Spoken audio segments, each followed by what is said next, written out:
Hi, everybody, and we are continuing with the Rays and Initiations webinar commentaries, number 52, and we're in the second part of the book, where we have recently done about 18 of these, or 17 or 18, and the total number, of course, after this one will be 52.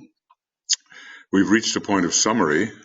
We're talking about various types of ascension that work throughout the human kingdom and really in relation to all forms of life. And he says we are summing up humanity's great approach and the sons of God who have been assisting that approach throughout the ages. We learned of Vyasa, a very interesting, back in Lemurian times, making possible the transition from animal man into the human stage on this planet. Of course, there have been human beings on the moon chain, and many of the current disciples are that, and some human beings in the previous solar system, and some are that as well, and the methods of individualization were different. So anyway, what DK is saying here, to sum up, we have carried our study of the esoteric aspects of mental unfoldment to a point where we have lifted the entire spiritual man into realms which are neither those of the soul nor of the personality. Now, you know, we are putting the minds, the aspects of mind together and uniting them and lifting them into the lifting our mental focus into the area of the transcendental mind and even into the nirvanic mind of the atmic plane. So they are those which make him an integral part of monadic experience. Let's see, to a point where we have lifted into realms, the realms into which we have been lifted by these particular instructions, make him an integral part of the monadic experience, which really is not only of the monadic plane, but all experiences in the lower three worlds, and that would be a good one to put in, lower three worlds. Are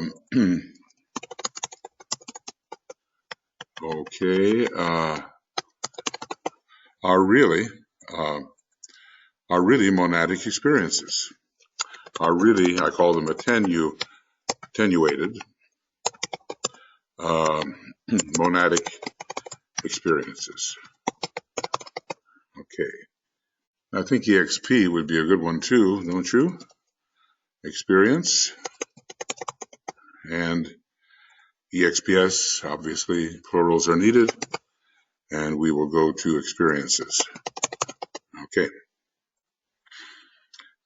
We are therefore dealing definitely with initiate experience, and DK has told us that this entire book, in a way, is written for initiates of the third degree, and especially the last 8 rules. Only initiates really can understand them. Maybe the first 7 rules can be somewhat understood by those who are applying in group form towards the initiate experience and are initiates of the threshold, as it is called.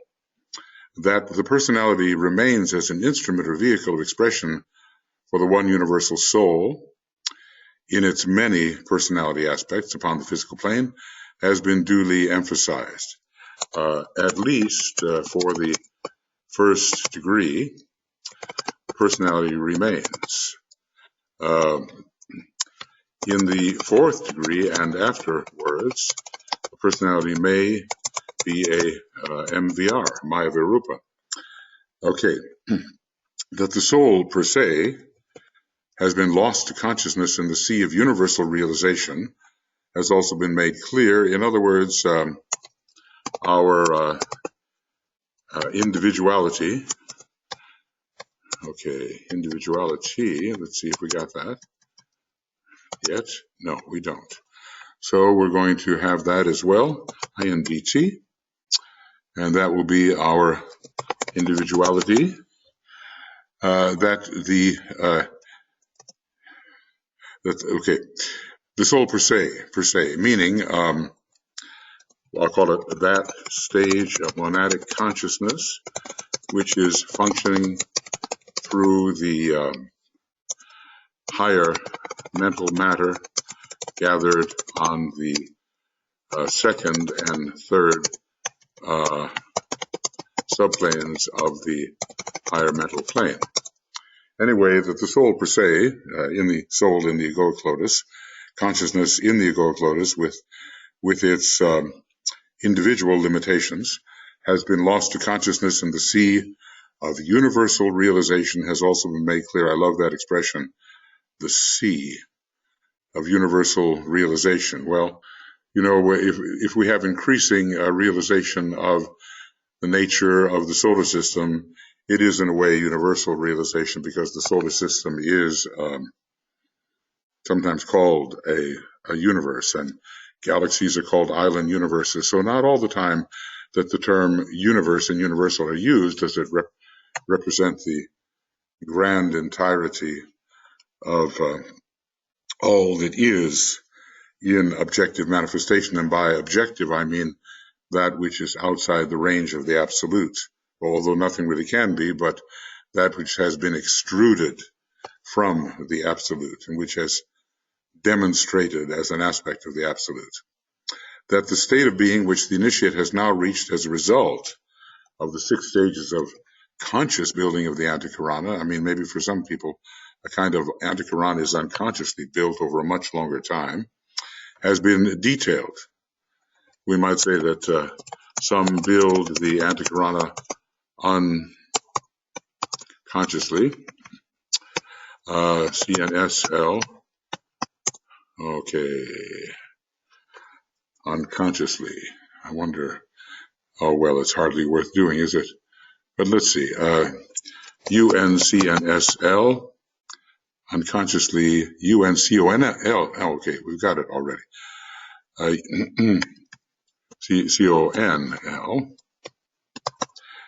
that some build the antakarana unconsciously over many, many years, more than it would take for an applied occult method. But I've pointed out in this connection that what has transpired lies beyond what we call consciousness. Well, you know, consciousness is universal in the absolute sense. It's throughout the entire universe. But we have a limited view of what is consciousness, and it usually involves subject and object, and is consequently undefinable by the human intellect. So the state of being that the initiate has now reached has been detailed. He's reached it through fulfilling the 6 stages of consciously building the antakarana.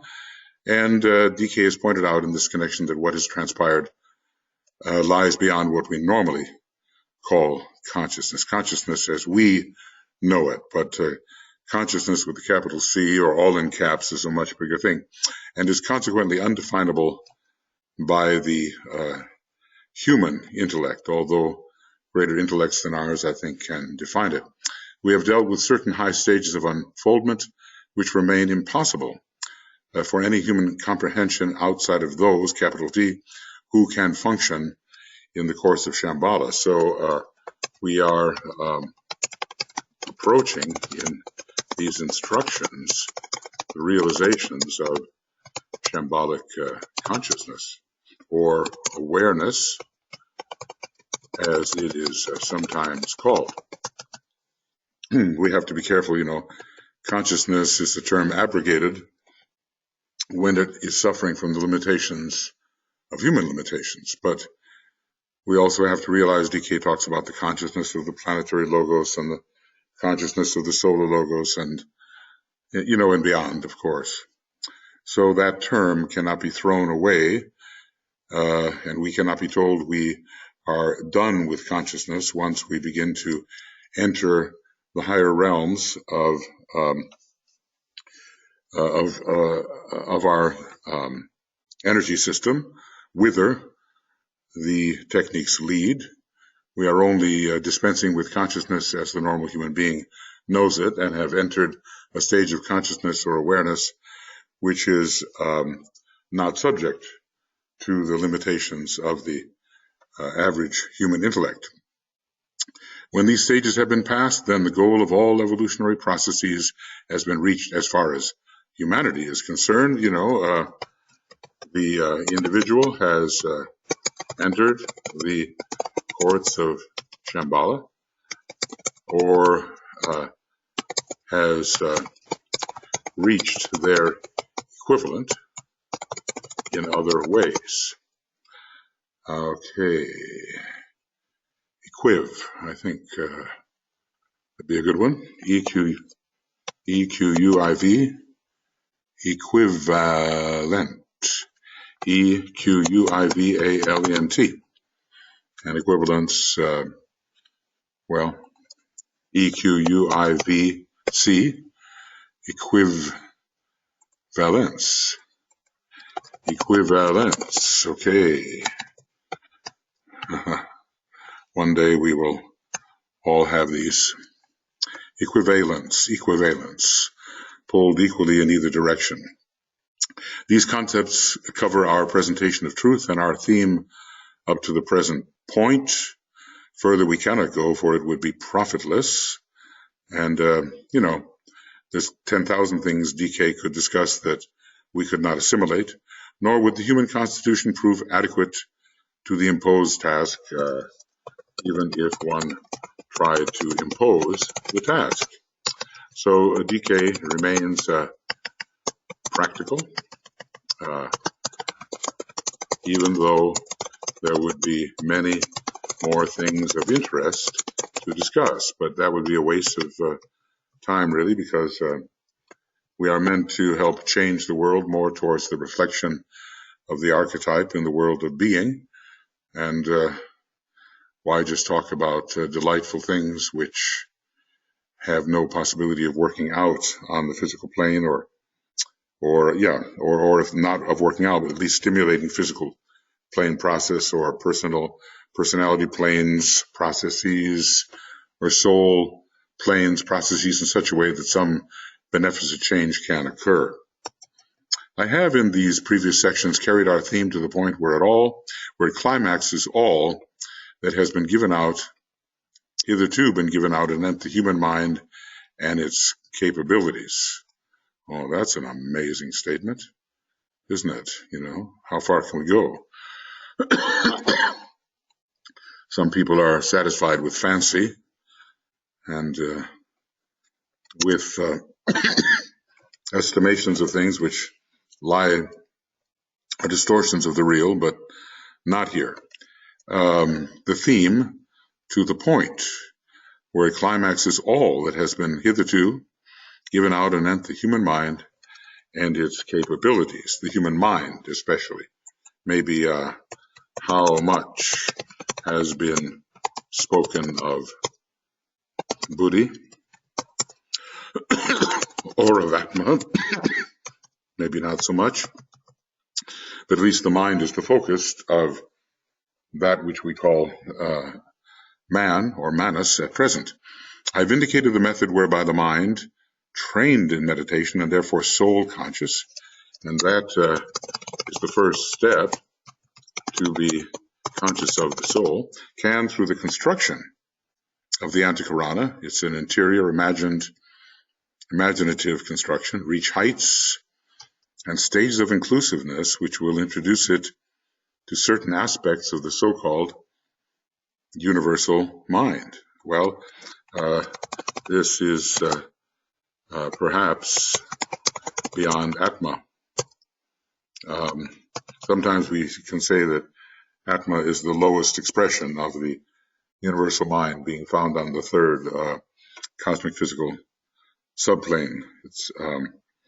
But the Buddha touched something much higher than that. But even if we did touch Atma, it would already be in line with the cosmic mental plane from numerical resonance. So, it's very important for a teacher, to tell you what he's going to do, then to do it, and then to tell you what he's done. Maybe when making a speech, it's the same, to help the fallible human brain and mind record and retain what has been given. So he's given the method whereby the mind trained in meditation and therefore capable of some degree of standing steady in the light of the soul can, through the construction of the antakarana, a scientific, let's remind ourselves, a scientific, how to spell that, interior process, reach heights, vibratory heights, and stages of inclusiveness, and that's really important, stages of inclusiveness.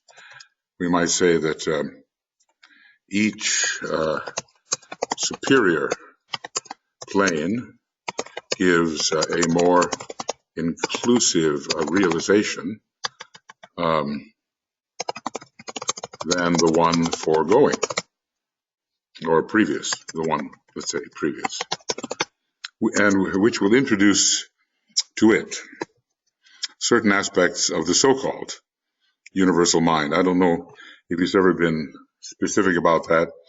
Sometimes it's the mind of the solar logos, sometimes it's the mind of the planetary logos. The true universal mind,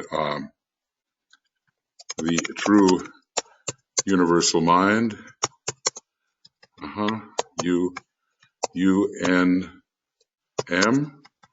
Well, let's get that in there. UNM.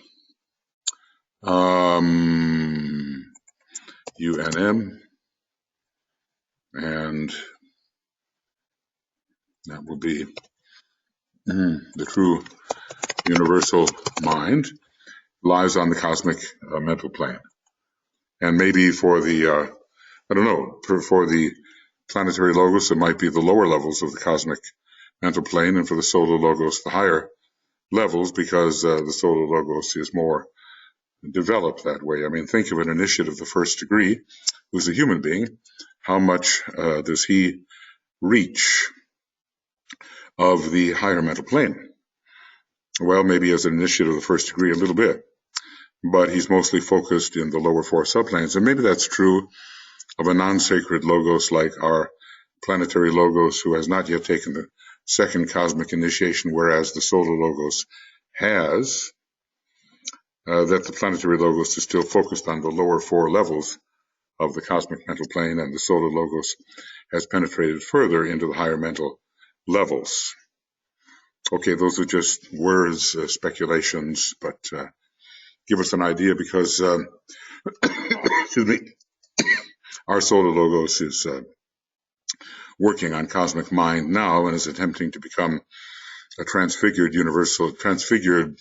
cosmic initiate in the same way that the logos of the star Sirius is. Okay, the mind of God, as it is familiarly called. So that gives us a hint. This, how about that? Why doesn't that work out? Let me just get one of my brackets back, because it's important. I think what I'm going to say here is important. This gives us a hint about the great GI, okay? And that's another one we want. And we're going to call that, I'll bet you'll know, Great Invocation. Gives us a hint from the point of light within the mind of God about the Great Invocation. What then is that point of light within the mind of God? Okay, MOG, and that's the mind of God. What is it? and is the mind of God on the cosmic planes. So from that perspective, from the point of light within the mind of God as it is familiarly called, we're talking about taking the Great Invocation from a very high source. We're maybe talking about it, I'm sorry, the mind of God of the planetary logos, the mind of the planetary logos, and maybe beyond of the solar logos. So DK is summarizing for us all these good things so that we can fix them in our brain, fix them in our mind, and then, hold them in our brain. There's much in the mind that's not yet in the brain. What I have really done is to deal very briefly with the mode whereby the disciple or the initiate can, with increasing power, tune in on the mind of the planetary logos Sanat Kumara. Well, the Sanat Kumara is an extension of what we call the planetary logos, but in a way he is the planetary logos. He is that aspect of the planetary logos presides at the fifth initiation, the fourth, and the third. A still higher aspect of the planetary logos presides at the sixth initiation. We're not told what the name of that emanation is, that particular being. And then the planetary logos in its entirety, maybe in a non-emanated state, presides at the seventh initiation. Well, these are, way beyond our ken,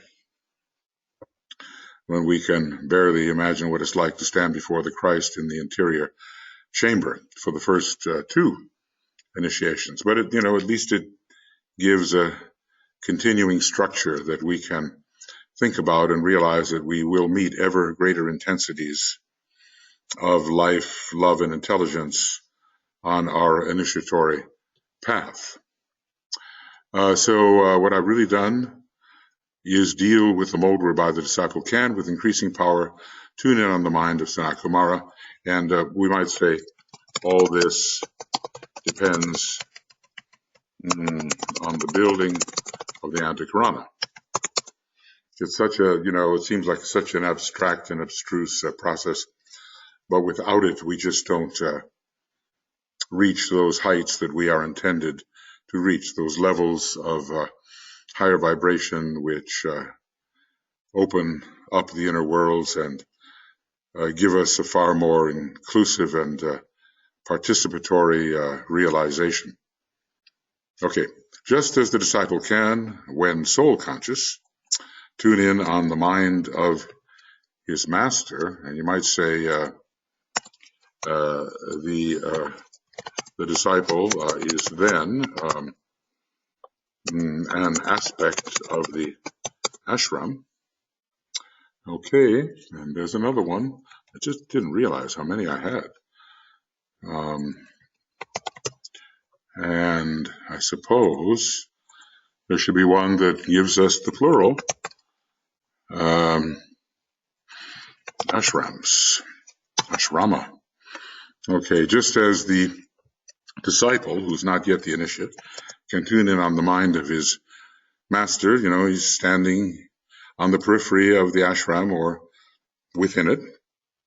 So the initiate, upon a higher turn of the spiral, and at least beyond the third degree, third initiation, can register the thoughts of the divine being in whom we all live and move and have our being. Well, you would have to be a quite high initiate to do that, to tune in on the mind of Sanat Kumara, a higher member of hierarchy. Maybe a master can do this to some extent, and a Chohan more easily. And that's one of the words we want to preserve, isn't it? Chohan. So we'll add it to the dictionary. Through the development of the antakarana and its conscious scientific use. There's nothing vague and mystical and happenstance about this. The initiate can become aware of what transpires in the council chambers of Shamballa. Well, you wonder, is this only true for the master? I mean, though even at the fourth degree, the monad is accessed more directly, and hence Shamballa. But at the sixth degree, one is a kind of resident of some aspect of Shamballa, though not necessarily the council. Okay, so he can then efficiently begin to work as an exponent of the will aspect of divinity. Well, seems like one would have to be a six-degree initiate. Okay, SXDI, and we're going to call that sixth-degree initiate.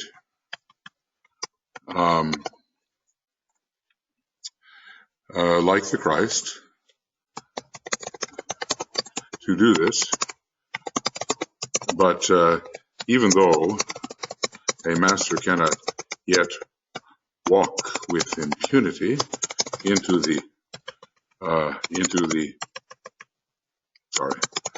courts of Shamballa, probably there is some degree of reception to that which Sanat Kumara intends.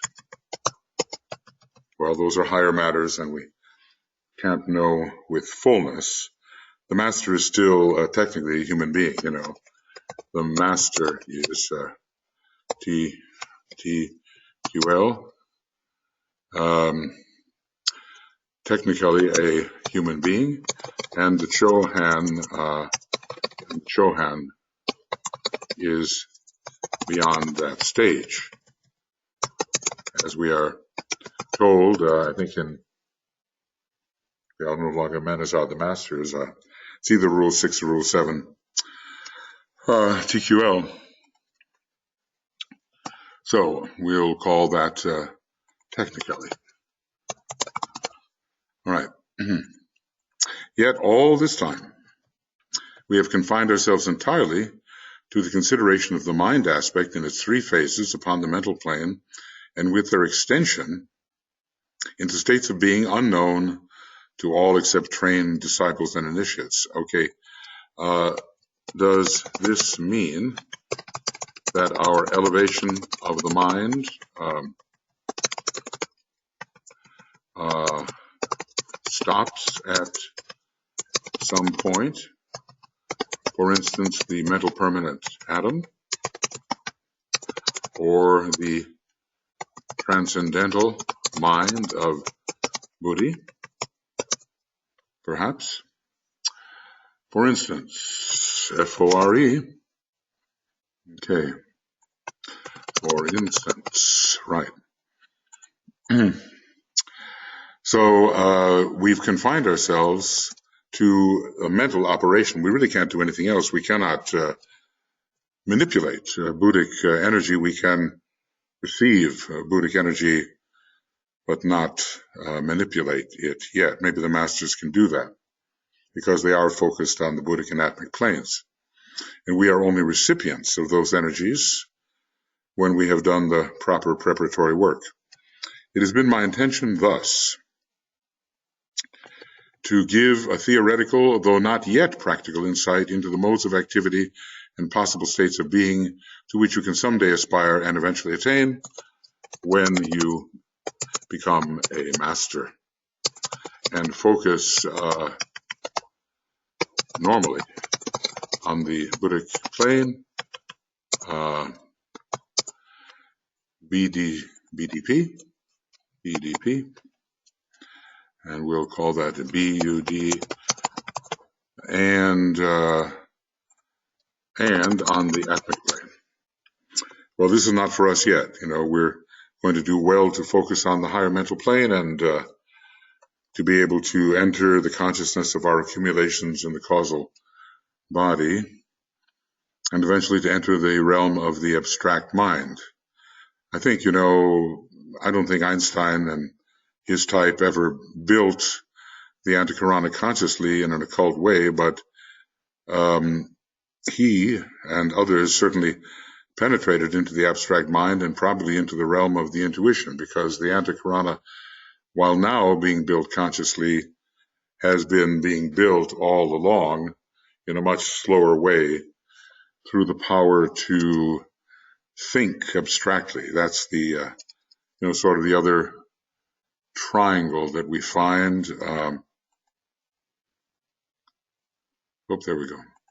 Notice this triangle that is the antakarana, and from the point of the center of the egoic lotus, or somewhere in the egoic lotus, to the monastic permanent atom, this is the mode of building the antakarana through the power of abstract thought until we reach the mental permanent atom, which is the seed of the developing abstract mental vehicle, which I suppose would remain after the egoic lotus, which is an expression of higher mind, has been dissipated. So some sort of abstract mentality remains, especially for those who have the strong third ray. Maybe others find it just cumbersome. Well, okay. What shall I say here?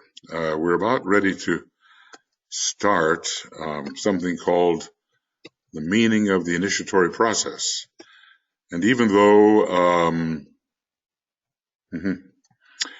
though we have only been about a half hour or a little more into this particular program, what I'd like to do, if I can permit myself to do it, is to end this now, so we can really begin in a new unit. I call this the end of Rays and Initiation Webinar Commentary number 52, pages up to 529, and probably 529 in beginning. I think it's 528. 528, and this day being the 29th of January. And then beginning this entirely new section of Raised and Initiations Webinar Commentary number 53, and page 529 to something. And we don't know yet what that will be. I didn't expect to be so short about this, but I think it's better to keep our study somewhat focused. And so that is what we will do. And I trust that it will be okay with you having a little shorter unit to study, more like 33 or 34 minutes instead of the whole hour. Okay. We'll see you then for number 53 before long. Okay, bye-bye.